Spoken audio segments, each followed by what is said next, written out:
You've probably met someone and thought, that person is clearly a narcissist. But here's the uncomfortable part, they never think that about themselves. So how would you actually know if that person was you? How to know if you are a narcissist. Here's what nobody wants to admit, champ.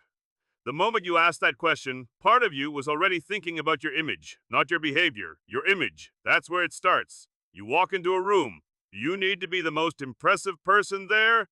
Do you feel something? Anger, resentment. When someone gets more attention than you. Small feedback. Does it sting more than it should? Because if someone points out a flaw and your first move is to discredit them, that's a signal. Watch how you talk. Are your conversations mostly about your wins? Do you exaggerate, just slightly, to make your story land better? That's not confidence. Confidence doesn't need the exaggeration. Here's the real tell. When being right matters more to you than being fair. When being admired matters more than being honest. That's not strength, champ. That's a mask. And masks are heavy. How to know if you are a narcissist. Yes, well, the crucial thing here, and I think people miss this rather consistently, is the difference between an isolated moment of arrogance, which, honestly, most of us experience, and a repeatable pattern of behavior across time and context. Now, if you want to genuinely assess yourself, you must look at the pattern. Do you consistently avoid accountability? Do you rewrite events? Subtly, perhaps unconsciously, so that you remain either the hero or the victim? Do you use relationships instrumentally as a kind of extraction exercise rather than genuine connection? And here is the rather important distinction between confidence and a narcissistic pattern. Confidence can acknowledge specific flaws and actually learn from them.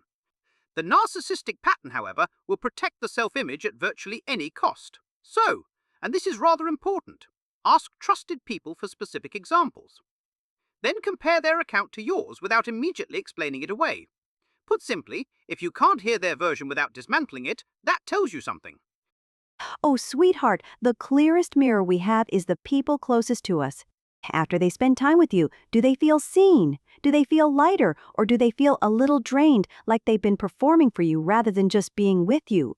That's worth sitting with, dear. Think about how you listen. Are you actually taking in what someone is saying, or are you just waiting for your turn to speak?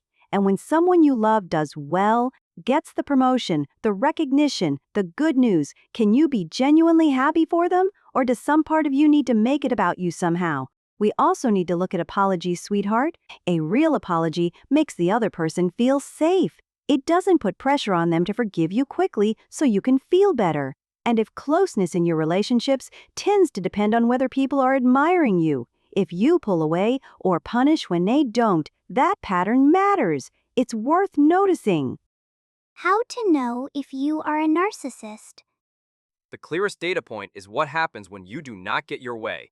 That is the moment the pattern becomes visible. If you find yourself moving the goalpost when someone meets your expectations, or creating tests to check whether people are loyal to you, or insisting that your version of events is the only accurate one, those are not isolated incidents.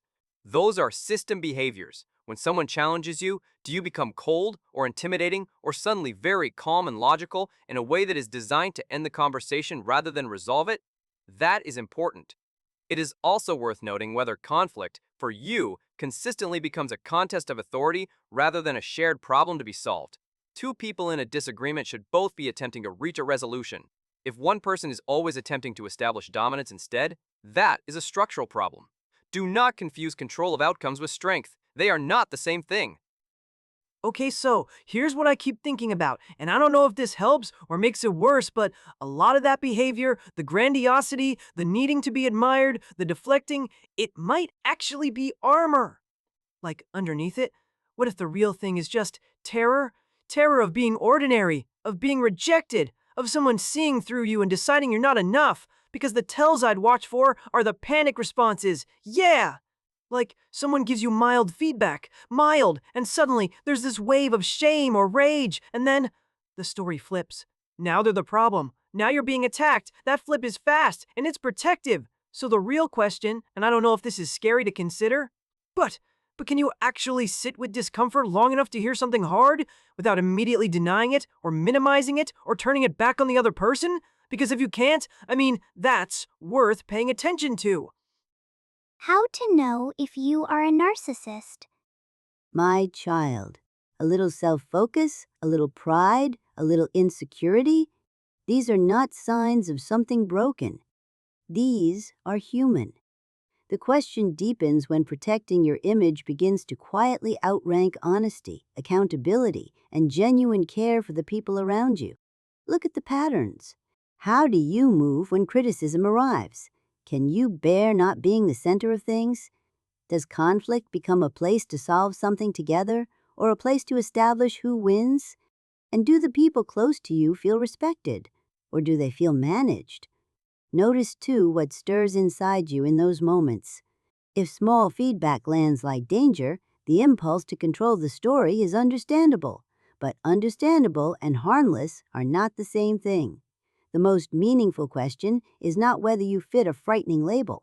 It is whether you can stay curious about yourself, name specific wrongs without performing remorse, and change a pattern even when changing it costs you comfort. The tree that cannot bend in the wind does not know its own roots. If you made it this far, you're gonna want to see what comes next. Hit subscribe so you don't miss our next video, and click the video on screen now to keep learning more. See you in the next video.